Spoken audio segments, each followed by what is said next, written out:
Je suis ravie de vous retrouver dans l'émission Valoriser. Avant de commencer, si ce n'est pas déjà fait, abonnez-vous à notre chaîne YouTube et suivez-nous sur Instagram.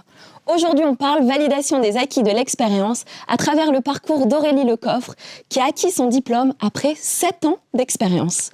Une démarche qui lui apporte sécurité professionnelle et crée les conditions pour transformer sa vie. C'est parti! Bonjour Aurélie. Bonjour Marie-Aude. Merci beaucoup d'être là parmi nous. On va revenir sur ton parcours qui est fait de rebonds. Tu as d'abord une scolarité qui est totalement brillante. Tes professeurs t'encouragent d'ailleurs à faire des classes préparatoires. Maths sup, maths spé. C'est pas du tout ce qui te tente. Toi, c'est l'aviation. Tu vas être pilote de chasse. Et donc, à 16 ans, tu te diriges vers l'armée de l'air. Tu réussis tous les concours, le concours national. Oui, tout à fait. Mais il y a une petite chose qui bloque. Je suis trop petite. Donc, du coup, tu fais 1 mètre combien ? Je fais 1m58 et il faut faire 1m60. Ouais, donc à 2 cm près, ton rêve s'envole. Et donc là, tu décides de rebondir. Tout à fait. Et je deviens contrôleur aérien. Donc, à défaut d'être dans l'avion, je dirige le pilote. Très bien. Donc, tu exerces ce métier, tu deviens maman. Et là se passe ta toute première reconversion. Tu te diriges vers la SNCF pour devenir contrôleur du rail. Oui. Puis ensuite, technicienne transport-mouvement.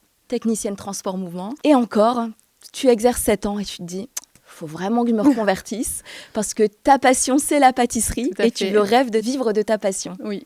Tout à fait, après 7 ans, et puis je pense avoir fait un petit peu le tour de mon métier.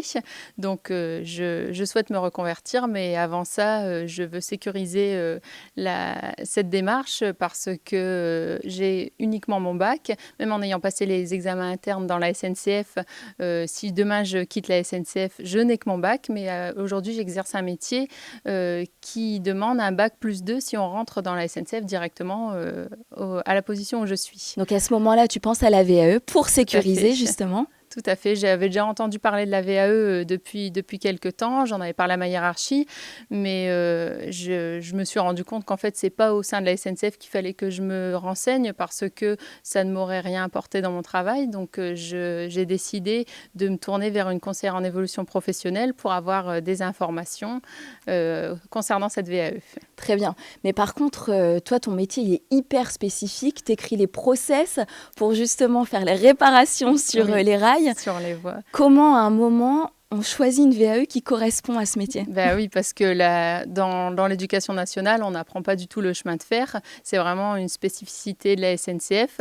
La SNCF a ses écoles pour former. Donc, moi, j'ai été formée au sein des écoles du chemin de fer. Donc, j'ai dû un peu avoir un regard extérieur sur mon travail, un peu généralisé, parce que l'écriture des procédures, au-delà des procédures spécifiques à la circulation ferroviaire, les procédures de sécurité, il y en a dans plein de métiers différents. Donc, j'ai dû vraiment avoir ce regard extérieur et à l'aide de la conseillère en évolution professionnelle, j'ai pu choisir le BTS qui convenait le mieux. Qui s'appelle comment ? Qui est le BTS ATI, assistant technique d'ingénieur. Ok, donc tu as pris cette hauteur sur ton métier, tu es sorti de la spécificité pour trouver quelque chose beaucoup plus généraliste qui pouvait être valorisé ailleurs d'ailleurs. Tout à fait, c'est ça.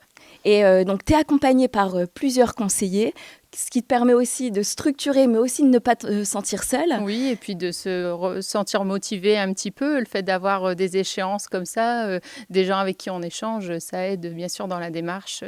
Et d'ailleurs, tu me disais, tu n'as pas parlé de tout ton parcours, tu as choisi juste une partie. Oui, ça aurait peut-être été trop long de parler de tout le parcours. Mais comment on choisit justement de quelle partie parler ? Je me suis basée vraiment sur le référentiel de compétences de l'éducation nationale du BTS que j'avais choisi. Donc, c'est vraiment détaillé tous les pôles de compétences qu'il faut avoir pour obtenir le diplôme. Et donc, j'ai ciblé vraiment une partie de mon métier en me disant, oui, là, j'exerce vraiment tout ce qui est demandé dans le BTS, je le fais au quotidien. Donc, on a un référentiel avec plusieurs lignes finalement. Et toi, tu viens de checker en fonction de ce que tu as fait. Et expliquer vraiment chaque mission que je fais au sein de mon travail quotidien, ça correspond à telle compétence dans le BTS. Et donc, 14 décembre, tu reçois la validation, tu as ton BTS, bravo. Merci. Avec le recul, ça fait peu de temps vu que c'était 14 décembre 2024, Comment tu vois ce que ça t'a apporté à ce moment de ta carrière? À ce moment, déjà, la première chose, j'ai été très fière d'avoir ce diplôme à 35 ans parce que c'est normalement quelque chose qu'on obtient à la sortie de l'école quand on a 18-20 ans. Et je me rends compte que c'est gratifiant et j'ai vraiment un recul sur tout ce que je fais au quotidien.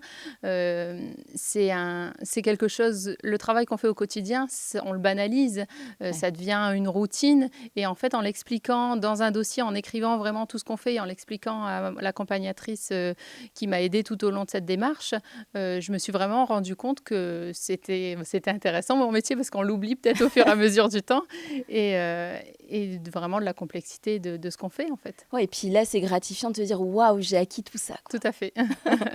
Mais finalement, ton BTS n'a rien à voir avec ce que tu veux faire parce que là, tu as déposé un dossier pour faire un CAP pâtisserie chez Alain Ducasse. Tout à fait. Mais ça t'a quand même aidé, tu m'as dit. Oui, ça m'aide parce que déjà, ça sécurise mon changement. Si jamais la reconversion ne se passe pas comme je veux, j'ai quand même mon BTS, c'est pas perdu. La démarche n'est pas perdue parce que c'est vraiment ce qu'on disait, quelque chose de valorisant. Et ça m'a aidé à reprendre un peu confiance en moi parce que je me suis dit, je suis capable de le faire. Et ça montre aussi pour l'admission à l'école que je sais me remettre en question et retourner, on va dire, entre guillemets, à l'école.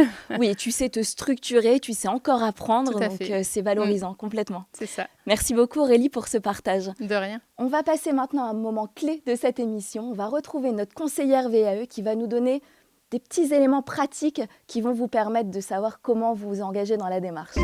Aujourd'hui, je vais vous expliquer les 4 étapes de la démarche VAE. Dans un premier temps, vous prenez un rendez-vous avec votre conseiller du DAVA. Vous exposez votre projet, il vous écoute et cible avec vous le diplôme le plus adapté à votre expérience professionnelle.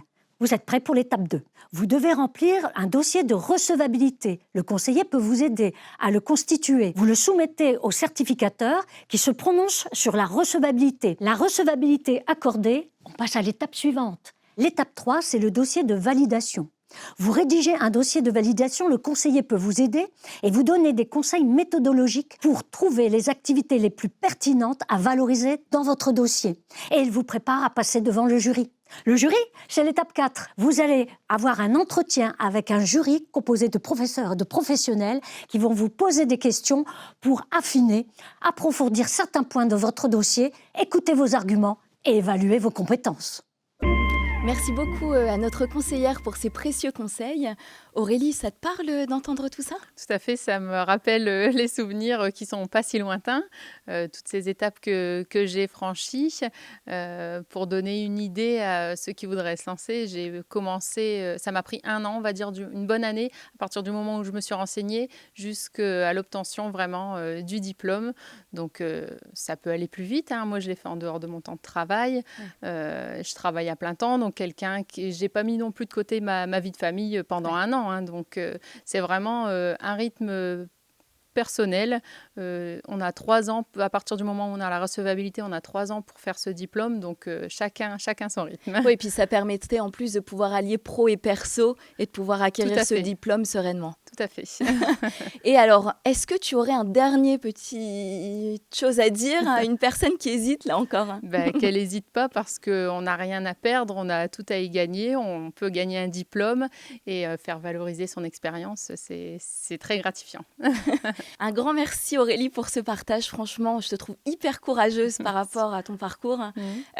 C'était vraiment très intéressant. Merci. De rien, merci à toi. Et si ça te va, on va immortaliser ce moment que j'ai adoré. Pas de problème.